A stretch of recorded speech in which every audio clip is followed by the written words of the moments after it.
Hello, everybody. Welcome to today's Reading Through the Bible in 365. Today we are going to be focusing on 2 Samuel chapters 1 and 2 and Luke chapter 14 verses 1 to 24. We're getting started in 2 Samuel with chapter 1. After the death of Saul, David returned from his victory over the Amalekites and spent 2 days in Ziklag. On the third day, a man arrived from Saul's army camp. He had torn his clothes and put dirt on his head to show that he was in mourning. He fell to the ground before David in deep respect. "Where have you come from?" David asked. "I escaped from the Israelite camp," the man replied.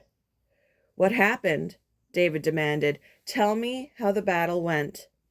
The man replied, Our entire army fled the battle. Many of the men are dead, and Saul and his son Jonathan are also dead." "How do you know Saul and Jonathan are dead?" David demanded of the young man. The man answered, "I happened to be on Mount Gilboa, and there was Saul leaning on his spear with the enemy chariots and charioteers closing in on him. When he turned and saw me, he cried out for me to come to him. 'How can I help?' I asked him. He responded, 'Who are you?' 'I am an Amalekite,' I told him. Then he begged me, 'Come over here and put me out of my misery, for I am in terrible pain and want to die.' So I killed him, the Amalekite told David, for I knew he couldn't live. Then I took his crown and his armband, and I have brought them here to you, my lord." David and his men tore their clothes in sorrow when they heard the news. They mourned and wept and fasted all day for Saul and his son Jonathan, and for the Lord's army and the nation of Israel, because they had died by the sword that day. Then David said to the young man who had brought the news, "Where are you from?" And he replied, "I am a foreigner, an Amalekite who lives in your land." "Why were you not afraid to kill the Lord's anointed one?" David asked. Then David said to one of his men, "Kill him." So the man thrust his sword into the Amalekite and killed him. "You have condemned yourself," David said, "for you yourself confess that you killed the Lord's anointed one." Then David composed a funeral song for Saul and Jonathan, and he commanded that it be taught to the people of Judah. It is known as the Song of the Bow, and it is recorded in the book of Jashar. "Your pride and joy, O Israel, lies dead on the hills. Oh, how the mighty heroes have fallen. Don't announce the news in Gath. Don't proclaim it in the streets of Ashkelon, or the daughters of the Philistines will rejoice and the pagans will laugh in triumph. O mountains of Gilboa, let there be no dew or rain upon you, nor fruitful fields producing offerings of grain. For there the shield of the mighty heroes was defiled. The shield of Saul will no longer be anointed with oil. The bow of Jonathan was powerful, and the sword of Saul did its mighty work. They shed the blood of their enemies and pierced the bodies of mighty heroes. How beloved and gracious were Saul and Jonathan. They were together in life and in death. They were swifter than eagles, stronger than lions. O women of Israel, weep for Saul, for he dressed you in luxurious scarlet clothing, in garments decorated with gold. Oh, how the mighty heroes have fallen in battle. Jonathan lies dead on the hills. How I weep for you, my brother Jonathan. Oh, how much I loved you, and your love for me was deep, deeper than the love of women. Oh, how the mighty heroes have fallen. Stripped of their weapons, they lie dead. Chapter 2. After this, David asked the Lord, "Should I move back to one of the towns of Judah?" "Yes," the Lord replied. Then David asked, "Which town should I go to?" "To Hebron," the Lord answered. David's 2 wives were Ahinoam from Jezreel and Abigail, the widow of Nabal from Carmel. So David and his wives and his men and their families all moved to Judah, and they settled in the villages near Hebron. Then the men of Judah came to David and anointed him king over the people of Judah. When David heard that the men of Jabesh Gilead had buried Saul, he sent them this message: May the Lord bless you for being so loyal to your master Saul and giving him a decent burial. May the Lord be loyal to you in return and reward you with his unfailing love. And I, too, will reward you for what you have done. Now that Saul is dead, I ask you to be my strong and loyal subjects like the people of Judah who have anointed me as their new king. But Abner, son of Ner, the commander of Saul's army, had already gone to Mahanaim with Saul's son Ishbosheth. There he proclaimed Ishbosheth king over Gilead, Jezreel, Ephraim, Benjamin, the land of the Asherites, and all the rest of Israel. Ishbosheth, Saul's son, was 40 years old when he became king, and he ruled from Mahanaim for 2 years. Meanwhile, the people of Judah remained loyal to David.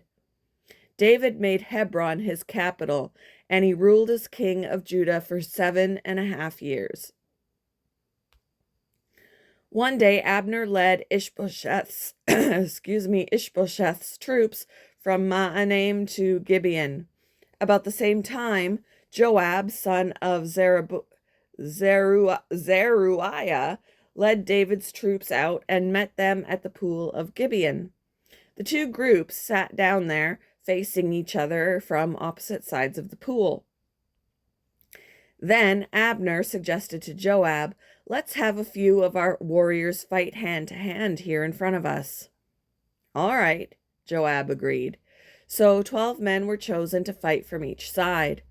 12 men of Benjamin representing Ishbosheth, son of Saul, and 12 representing David. Each one grabbed his opponent by the hair and thrust his sword into the other's side so that all of them died. So this place at Gibeon has been known ever since as the Field of Swords. A fierce battle followed that day, and Abner and the men of Israel were defeated by the forces of David. Joab, Abishai, and Asahel, the 3 sons of Zeruiah, were among David's forces that day. Asahel could run like a gazelle, and he began chasing Abner. He pursued him relentlessly, not stopping for anything. When Abner looked back and saw him coming, he called out, "Is that you, Asahel?" "Yes, it is," he replied. "Go fight someone else," Abner warned. "Take on one of the younger men and strip him of his weapons." But Asahel kept right on chasing Abner. Again, Abner shouted to him, "Get away from here. I don't want to kill you. How could I ever face your brother Joab again?" But Asahel refused to turn back, so Abner thrust the butt end of his spear through Asahel's stomach, and the spear came out through his back. He stumbled to the ground and died there, and everyone who came by that spot stopped and stood still when they saw Asahel lying there.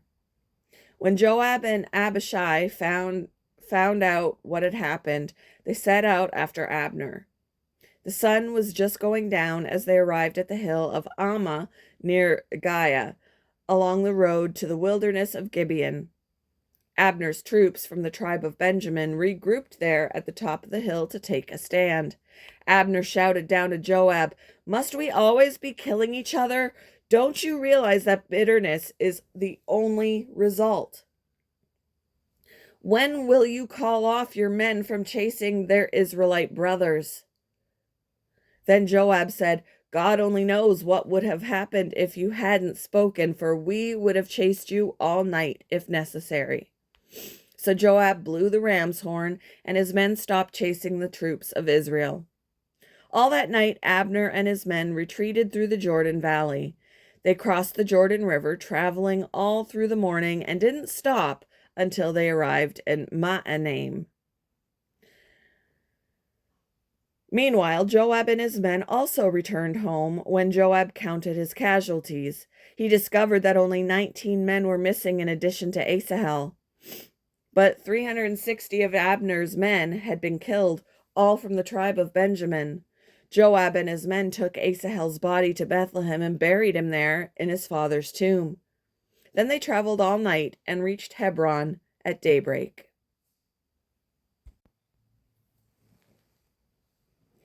Moving on to Luke chapter 14, verses 1 to 24.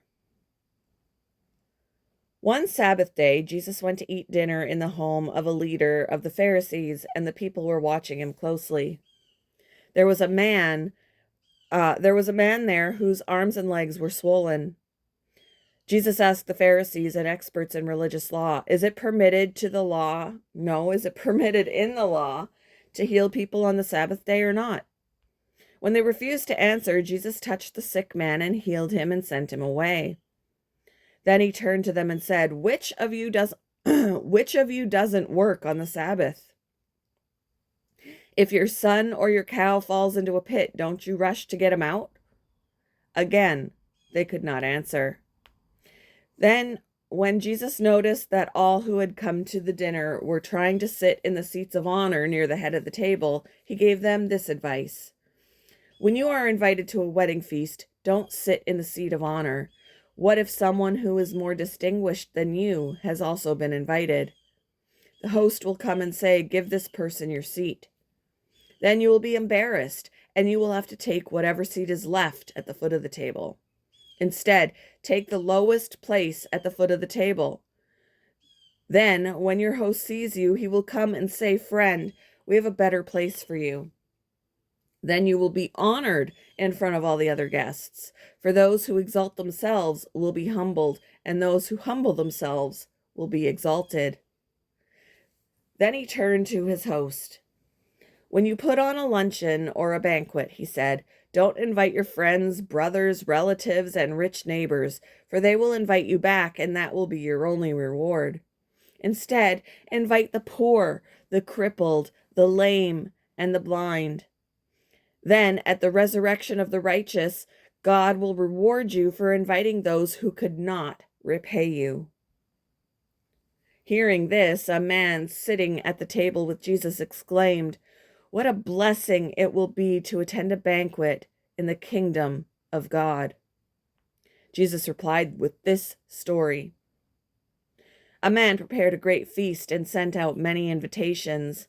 When the banquet was ready, he sent his servant to tell the guests, come, the banquet is ready. But they all began making excuses. One said, I have just bought a field and must inspect it. Please excuse me. Another said, I have just bought 5 pairs of oxen and I want to try them out. Please excuse me. Another said, I just got married, so I can't come. The servant returned and told his master what they had said. His master was furious and said, go quickly into the streets and alleys of the town and invite the poor, the crippled, the blind, and the lame. After the servant had done this, he reported, there is still room for more.